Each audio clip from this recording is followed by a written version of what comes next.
Ibu ayah, hari ni saya di Public Gold, Cawangan Ampang. Ibu ayah, musim raya ni bila bonus masuk je memang kita rasa lega kan. Rasa macam banyak benda kita boleh settle. Nak belanja sikit, nak upgrade sikit, nak simpan sikit.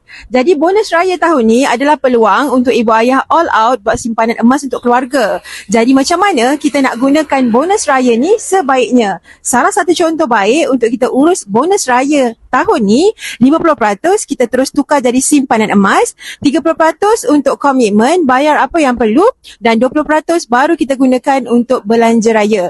Bila kita bahagikan bonus raya macam ni, kita akan rasa lebih tenang. Tak rasa bersalah bila nanti kita nak berbelanja. Dan tak risau sebab kita dah pun simpan dulu sebelum kita belanja. Oh ya, kenapa saya simpan emas? Sebab saya tak nak bonus raya dimakan inflasi sebab nak pakai simpanan ni lambat lagi. Okey kan macam tu.